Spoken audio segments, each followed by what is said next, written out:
사랑합니다. 말씀을 따라 순종합시다. 여러분 제발 좀 고집을 좀 피우지 말고 좀 불순종하지 말고. 여러분 순종이 습관일 것 같습니까? 불순종이 습관일 것 같습니까? 불순종이 습관입니다. 왜냐하면 순종은 자기 삶이 원래 그렇게 살아왔으니까, 자기 삶이 원래 그렇게 살고 있잖아요. 근데 하나님 말씀 들으면 어떻게 해야 돼요? 하나님 말씀대로 바꿔야 되죠. 그렇잖아요. 그럼 여러분 말씀대로 살고 있습니까? 그러니까 우리가 불순종의 습관인 거예요. 그래서 순종하기가 참 힘들어요. 말씀대로 순종하기가. 근데 이 훈련을 해야 되는 겁니다. 말씀을 듣고 아멘하고 그걸 마음에 새기고 말씀대로 살고자 이 습관을 들여야 되는데 이 습관이 안 되는 거예요. 그러니까 자꾸 마음이가 불평불만하는 겁니다. 제가 보니까 우리 가족들이 제일 불평불만을 많이 하는 것 같아요. 가까이 있잖아요. 항상 옆에 있잖아요. 그러니까 아빠는 왜 저러노? 목사님은 왜 저러노? 전에도 그렇게 하시더니 이번에도 그렇게 하시더니 그렇게 생각하는 거죠. 가까우면 가까울수록 이게 잘 안 듣는 거예요. 근데 저를 듣는 게 아닙니다. 제 말을 듣는 게 아닙니다. 뭘 들어야 한다고요? 네, 하나님 말씀을 들어야 되죠. 신중이 형 뭘 들어야 된다고? 그래, 하나님 말씀을 들어야지. 옆에서 한번 보십시오. 하나님 말씀을 듣고 순종합시다. 제발 좀 순종하십시오. 여러분에게 100%를 바라는 것도 아닙니다. 제발 10%라도 좀 하라고요. 일주일 동안 예배 몇 번 드리고 기도 몇 번 하고 헌금 얼마 하고 봉사 얼마 하고 자기가 다 정해놨잖아요. 자기가 정해놓은 만큼 하려고 하는 거예요. 그게 무슨 순종입니까? 하려고 몸부림치는데 안 되는 거하고요, 내가 정해놓은 만큼만 하려고 하는 거 천지 차이입니다. 그건. 자꾸 자기가 정하는 거예요. 자기가 정하는 거예요. 그래서 자기 인생의 주인이 누구다? 자기가 되는 겁니다. 그럼 여러분 우상을 깨트려야 되는데 무슨 우상을 깨트리냐? 자기 우상을 깨트려야 돼요. 왜 우상을 섬기지 마십시오 하면, 아이고 목사님 요즘 누가 우상을 섬깁니까? 이 첨단 시대에 무슨 우상을 섬깁니까? 천만의 말씀입니다. 자기가 우상이에요. 자기 생각에 따라가고 자기가 옳다고 하는 대로 따라가는 거예요. 정훈이 누가 우상이다? 그래, 자기가 우상이다. 자기가 최고다. 우리가 주님 말씀을 들으면 내가 우선이고 내가 옳다고 생각하는 걸 내려놓게 되어 있습니다. 그러니까 말씀이 힘들죠. 그렇게 가르치지 않으면 그 잘못 가르치는 거예요. 말씀의 제목 읽어봅시다. 시작. 가르치는 자의 자세. 오늘은 특별히 교사주일입니다. 5월달에 어린이주일, 어버이주일, 교사주일 이렇게 다 지키는데 우리가 참 이 기념주일을 지킬 때 참 은혜가 되는 것 같아요. 지금까지도 은혜가 되었지만 오늘 특별히 더 은혜가 되는 줄 믿습니다. 교사들이다. 가르치는 자다.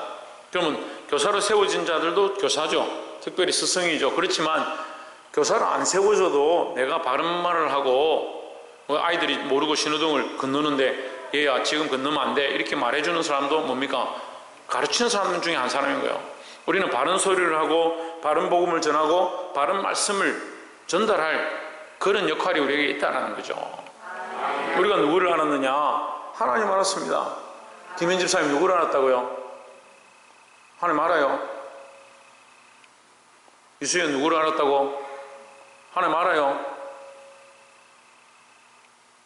대답을 안 하고. 조혜준 누구를 알았다고?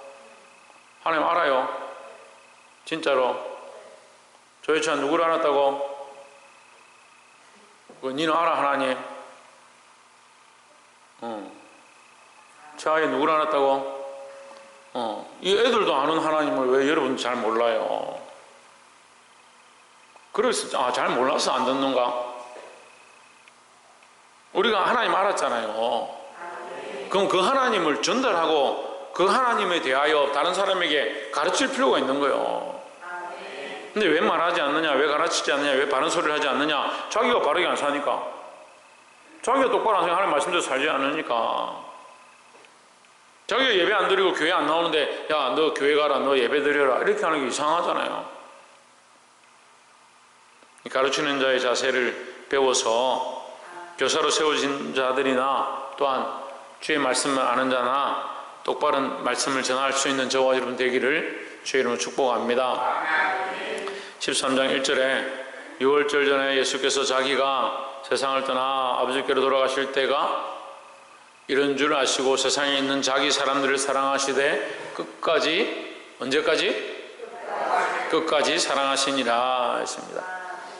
가르치는 자의 자세, 한마디로 하면 교사의 자세, 가르치는 자의 자세의 첫 번째는 뭐냐? 끝까지 사랑하는 겁니다.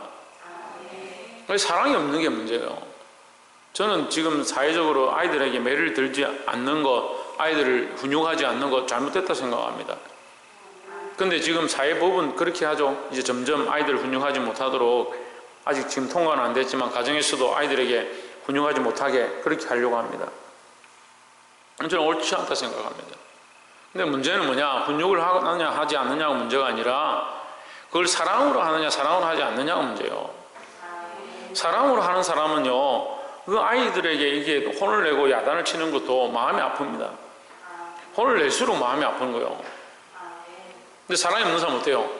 조금 혼내고 그거 너 더 혼내야지. 그 아이가 아파하든 고통스러워하든 속상해하든 마음에 상처를 입든 상관이 없어요. 관심이 없어요. 왜냐하면 그게 사랑이 아니니까요. 자기의 기분만 풀면 되고 자기 화풀이만 하면 되니까 그게 잘못된 거죠. 근데 이걸 법제화할 수 있느냐? 사랑만큼 해라. 끝까지 사랑해라. 법제화할 수 없죠. 근데 우리는 이것을 배워야 하는 겁니다. 아이들을 가르칠 때 어떻게 사랑하느냐, 어떻게 가르치느냐, 끝까지 사랑하는 마음으로 가르쳐야 한다라는 겁니다. 이것이 성경의 원리고 이게 그리스도의 원리고 이게 하나님의 마음이다라는 겁니다. 그러니까 사랑하는 마음으로 가르치니까 잘못된 길로 가는 것을 지켜볼 수 없는 거죠. 내버려 놓을 수가 없는 거죠. 우리 청년들하고 얘기를 하다 보니까 중국 사람들 얘기를 많이 하는데, 중국이 한때 한참 시끄러웠던 게 다리에서 뛰어내려가 물에 빠져 죽는데 그걸 옆에서 사진을 찍고 촬영을 하고 자기 SNS에 올리고 자랑을 하는 거예요. 야 봐라, 지금 저 사람 뛰어내린다, 잘 봐라, 어떻게 뛰어내리는가. 그걸 중계를 하고 있는 거예요. 한국 사람 같으면 어떻습니까? 달려가가지고 붙잡고 안 된다고 옆에서 소리를 지르고 또 뛰어내려서 같이 뛰어내려가지고 그거 끈지러 가는 사람도 있을 거예요. 그나마 우리는 뭐가 있느냐? 정이 있다 그렇게 하죠. 그러니까 민족성이기도 하지만 우리가 그리스도인으로서 세상에 물에 빠져가는 자들, 하나님 알지 못하고 죽어가는 자들에 대한 뭘 가져야 되냐? 그들의 영혼을 사랑하는 마음을 가져야 되는 겁니다. 그게 가르치는 자의 모습이에요. 교회 교사들로 세워졌습니다. 아이들을 가르칩니다. 초등부, 유치부, 학생회, 청년회, 이게 아이들을 가르칩니다. 근데 사랑이 없으면 뭘 하느냐? 그냥 읽어주고 마는 거야. 읽어주고. 설교하는 사람들도 글만 읽고 가는 사람들이 있습니다. 사랑이 있어야 되는 거예요. 그 영혼을 불쌍히 여기고 그 생명을 불쌍히 여기는 마음이 있어야 되는 거예요. 여러분, 제가 유튜브도 별로 안 좋아하는데 유튜브를 왜 안 좋아하냐면 유튜브에는 사랑이 없어요. 유튜브에 사랑이 없어요. 유튜브에 나오는 목사님들이 여러분들 한 사람 한 사람을, 우리 세비가 유튜브를 보고 있으면, 예를 들어서 서울에 어떤 목사님이 설교하는 거 듣고 있으면 그 목사님이 세비를 향한 사랑이 막 넘쳐서 사랑하는 세바, 내가 너를 향한 마음이 얼마나 어떤 줄 아느냐 이렇게 하면서 설교합니까? 그럴 것 같아요? 새벽에 그럴 것 같아요? 그럴 수가 없잖아요. 그 사랑이 전달되지 않습니다. 우리는요, 우리에게 맡겨진 영혼들을 어떻게 해야 되냐? 사랑해야 돼요. 사랑하는 자가 교사다는 거죠. 교사의 명찰을 달고 있어서 교사가 아니고, 교회에서 임명해줬다고 해서 교사가 아니고, 하나님의 마음으로 사랑을 가진 자들이 참 교사다라는 거죠. 가르치는 자의 첫 번째 자세가 뭐라고 했습니까? 예, 끝까지 사랑하는 것이다. 끝까지 사랑하는 저와 여러분 되기를 주의 이름으로 축복합니다. 두 번째는 3절에 저녁 먹는 중 예수는 아버지께서 모든 것을 자기 손에 맡기신 것과 또 자기가 하나님께로부터 오셨다가 하나님께로 돌아가실 것을 아시고, 4절에 저녁 잡수시던 자리에서 일어나서 뭐 했다? 저녁 잡수시던 자리에서 일어나는 거 여러분 굉장히 쉬운 것으로 생각하는데 지금 이들의 문화는요, 밥을 먹으면서 한참 먹는 거예요. 몇 시간을 식사를 하고 나누고 교제하고 얘기하고 그렇게 하면서 하하거리고 끌끌거리고 이렇게 노는 거예요. 근데 예수님 식사하시다가 그걸 멈추셨죠. 즐기시던 것을 멈춘 겁니다. 함께 교제하는 것을 멈춘 겁니다. 그 자리에서 일어났습니다. 그러면 교사는 뭘 해야 되냐? 끊을 수 있어야 되는 거예요. 정리할 수 있어야 된다. 내가 사랑하고 내가 좋아했던 걸 끊어내고 내가 좀 희생해야, 내가 하고 싶은 걸 끊어내야 다른 아이들을 위해서 시간을 보낼 수 있는 거예요. 교사 된 사람이 자기 시간만 계속 쫓아가면 강사가 우리 대학생들 많으니까 강사가 수업 시간 됐는데 자기 골프 치러 간다고 안 왔다. 어떻게 할 것 같아요? 신상이 어떻게 할 것 같아? 대자보 한번 쓰죠? 대자보에 A 교수 맨날 며칠 몇 시 강의 시간에 골프 치러 난리가 나겠죠. 교사를 하려면요 자기 시간을 희생해야 되는 거예요. 세상의 원리도 그런데, 월급 받고 일하는 사람도 그런데 우리는 월급 받지 않고 하나님 앞에 충성하고 있지만 더더욱 하나님 앞에서 그렇게 해야 된다. 내 시간을 희생하고 내 삶을 희생하지 않으면 가르치는 역할을 할 수가 없다라는 거죠. 그걸 무슨 얘기입니까? 희생을 얘기하는 거예요. 희생. 겉옷을 벗고 수건을 가져다가 허리에 두르시고 겉옷을 벗는다 그러면서 자기 삶을 벗는다 이 말이에요.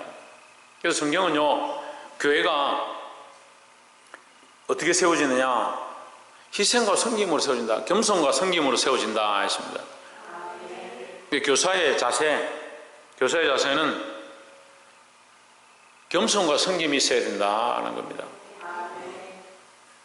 예수님 자기 자리에서 일어났습니다. 겉옷을 벗었습니다. 예수님 겉옷을 벗었다, 자기의 위치를 벗었다 이 말이에요. 그럼 뭐합니까? 수건을 가져다가 허리에 두르시고 무릎을 꿇고 그들의 발을 씻어주었습니다. 5절에 이에 대야에 물을 떠서 제자들의 발을 씻으시고 그 누르신 수건으로 닦기를 시작하여, 발만 씻기시는 것이 아니라 수건으로 발을 닦여 주었습니다. 여러분, 교사는 이런 자세가 되어야 되는 거예요. 선생이 돼가지고 아이들 앞에 무릎을 꿇고 그들의 발을 씻겨줄 자세, 그게 되어야 교회가 되어가는 것이고, 그게 되어야 교사가 되어가는 것이고, 그게 되어야 교회의 바른 모습들이 세워져 가는 것이다 라는 겁니다. 근데 오늘날 교회들은요 희생을 안 합니다. 헌신하지 않습니다. 섬기지 않습니다. 겸손한 자리보다 높은 자리를 원합니다. 그러니까 제가 겸손에 대해서 자꾸 이렇게 훈련하는데, 겸손하니까 사람들이 이해를 못하는 거예요. 이게 낮아지니까 왜 저렇게 하지? 왜 저렇게 없어 보이지? 그런 생각을 하더라고요. 우리가 하나님 앞에서 겸손해야 되지, 사람들 앞에 사람들이 어떻게 보느냐 중요하지 않습니다. 하나님 인정하시는 겸손, 하나님 인정하시는 섬김, 하나님 인정하시는 희생이 있을 때 교회가 바르게 세워질 수 있다라는 거죠. 교사들의 두 번째 자세 어떻게 해야 된다? 얘기했잖아요. 겸손과 섬김이 있는 것이 교사의 자세다. 예수님이 스승이 되셔서 이 모범을 보이셨습니다. 자기를 희생하시고 옷을 벗으시고 허리에 수건을 동이고 무릎을 꿇고 대야의 물을 받아 이 제자들의 발을 씻어줬습니다. 어떤 사람들은 많은 얘기를, 이런 설교를 하더라고요. 그들의 발이 얼마나 더럽겠느냐, 그들은 운동화를 신고 다니는 것도 아니고 양말을 신고 다니는 것도 아니고 남학생 같은 걸 신고 다니는데 그 광야와 모래사장에 그 발들이 얼마나 더러워졌겠느냐. 그 발을 잘 씻지도 않는데 예수님이 그 발을 씻겨준다. 물론 중요하죠. 우리가 서로에게 뭐가 되느냐, 바른 교사의 모습을 가져야 하고 무릎 꿇고 섬기는 자세를 가져야 된다라는 겁니다. 교회가 왜 부흥하지 않느냐, 그런 얘기 할 필요 없습니다. 내가 왜 부흥하지 않느냐, 이걸 고민하십시오. 내가 하나님 앞에서 왜 부응하지 않는가? 내가 하나님 앞에서 왜 잘하지 않는가? 희생과 섬김이 없으면, 겸손과 섬김이 없으면 교회는 똑바로 설 수 없다라고 했습니다. 여러분 각자가 왜 영적으로 잘하지 않는가? 내가 왜 더 하나님 말씀 앞에 더 가까이 가지 않는가? 내가 얼마나 그리스도를 위하여 희생하고 있는가? 내가 얼마나 섬기고 있는가? 내가 얼마나 겸손한 자리에 내려가는가? 그것을 돌아보십시오. 어떤 사람들은 자기를 인정해주지 않고 자기를 높여주지 않는다고 자존심 상해하고, 목사님이 공회 중에서 사람들이 다 있는 데서 부끄러움을 줬다고 그걸 뺏기고 속상해하고 그렇게 하는데, 그럴 필요가 없습니다. 우리가 하나님 앞에 서야 되는 거예요. 우리가 하나님 앞에 서 있으면 내가 그 하나님 앞에서 어떤 자세를 취할 거냐. 이사야가 하나님의 영광을 보고 오라, 나는 죽게 되었다. 죽게 되었다고 염려했습니다. 많은 사람들이 하나님의 영광을 볼 때 그 앞에 죽을 수밖에 없구나, 내가 죽게 되었구나, 그렇게 말합니다. 여러분, 하나님의 영광을 보면 볼수록 겸손할 수밖에 없습니다. 하나님께 가까이 가면 갈수록 겸손할 수밖에 없습니다. 자기를 낮추시고, 옆에서 한번 봅시다. 자기를 낮추고 섬김으로 교회를 바르게 세워갑시다. 자기를 낮추고 희생하고 섬기는 것이 교회를 바르게 세우는 모습이다. 나를 바르게 세우는 모습이다. 교사의 바른 자세다. 그걸 아시고 늘 바르게 세워가는 저와 여러분 되기를 주의 이름으로 축원합니다. 마지막 세 번째로, 교사들은 뭘 해야 되느냐? 6절에 시몬 베드로에게 이르시니 이르되 주여 주께서 내 발을 씻기시나이까? 7절에 예수께서 대답하여 이르시되 나의 하는 것을 내가 이제는 알지 못하나 이후에는 알리라. 8절 베드로가 이르되 내 발을 절대로 씻기지 못하시리이다. 예수께서 대답하시되 내가 너를 씻어주지 아니하면 내가 나와 상관이 없느니라 했습니다. 교사는 뭘 하느냐? 씻겨주는 일을 하는 것이 교사다. 그래서 세 번째 나눌 말씀은 씻겨주는 자가 교사다. 조혜준, 세 번째 뭐라고? 씻겨주는 자가 교사다. 가르치는 자는 가르치는 것만 하는 게 아니라 씻겨주는 일을 하는 것이 선생이다라는 거죠. 씻겨주는 것은 뭘 말합니까? 씻겨주는 것은 뭘 말합니까?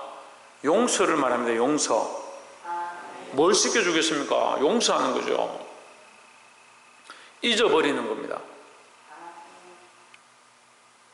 여러분, 우리 주부들은 집에서 제일 속상할 때가 아이들이 얼룩 묻혀오든지 피를 묻혀오든지 뭘 묻혀왔는데 세탁을 하고 빨래를 해도 안 지워지고 그대로 있는 거, 새 옷을 사줬는데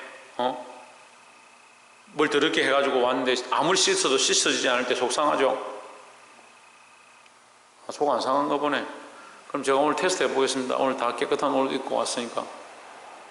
이게 우리가 씻어지지 않는 것이 굉장히 속상한 거예요. 그런데 우리의 영적인 모습을 돌아보십시오. 나의 잘못은, 나의 허물은 그리스도의 피로 씻김을 받았습니다. 그렇죠? 그 은혜를 아는 자들이 교사고 그 은혜를 아는 자들이 교회입니다. 우리의 죄를 씻김을 받은 것이 은혜다라는 거죠. 한정은 뭐가 은혜다? 우리의 죄 씻김을 받은 것이 은혜다라는 거죠. 그런데 우리는 이미 은혜를 받았습니다. 그럼 뭘 해야 되느냐? 교사들은 그 씻김을 받은 자는 이와 같이 우리도 뭘 해야 되냐? 다른 사람들의 발을 씻어줘야 되는 겁니다. 이건 용서를 말한다 했죠. 용서 받은 자는 뭘 해야 된다? 용서를 해야 되죠. 용서를. 문제는 용서를 하지 않습니다. 문제는 잊어버리지 않습니다. 아무리 씻어도 그대로 얼룩이 남아있습니다. 나에게 잘못한 것은 내가 봐줄 수 없다. 용서해 줄 수 없다. 너 나한테 그렇게 했지. 한번 두고 보자. 나는 너 다시 안 본다. 우리 속에 이런 생각들이 너무나도 많이 있습니다. 그렇게 있다 보니까 이 인간의 관계들이 예수 그리스도 안에서 서로 화목하고 교제하고 사랑해야 되는데 이 관계가 똑바로 안 되는 거예요. 교회가 왜 부흥하지 못하냐, 왜 자라가지 못하냐, 우리 각자가 왜 성장하지 못하냐, 씻겨주지 않기 때문입니다. 자기들 말로는 우리가 죄 씻음을 받았습니다, 우리가 예수 그리스도의 피로 정결함을 얻고 구원을 얻었습니다. 하지만 나는 다른 사람 용서해 줄 수 없습니다. 너 나한테 잘못하면 나는 너 용서 못해. 그런 생각들을 가지고 있어. 그게 어떻게 건전한 교회가 되고 온전한 교회가 되겠습니까? 본문에 없지만 14절에 보시면 내가 주와 또는 선생이 되어 너희 발을 씻겼으니 너희도 서로 발을 씻기는 것이 옳으니라 했습니다. 서로 발을 씻기는 것이 옳다. 이 발을 씻기는 행위가 좋다 안 좋다, 너도 씻겨라 이게 아니고 그것이 옳다라는 거예요. 옳다, 옳은 일이라는 거죠. 발을 씻기는 게 옳다라는 말은 이 도덕적 관념인데 우리가 그러면 서로 발을 안 씻겨주면 이게 도덕적으로 잘못이냐, 오늘 진주 오늘 주일날 왔는데 너 끝나고 내하고 발 씻자, 그렇게 도덕적으로 맞는 거요? 아니잖아요. 그런 의미가 아닙니다. 발을 씻는 행위는 도덕적으로 윤리적으로 옳다라고 표현되어지는 것이 뭐냐, 이 발은 삶의 행위를 얘기합니다. 그 사람의 죄악된 모습들을 말하는 겁니다. 그가 나에게 잘못했더라도, 내게 상처를 줬더라도, 그의 어떤 행위로 인해서 죄의 모습이 드러났다 하더라도 나는 뭘 해야 되냐, 덮어주고 씻어주는 것이 우리가 옳은 일이다라는 거죠.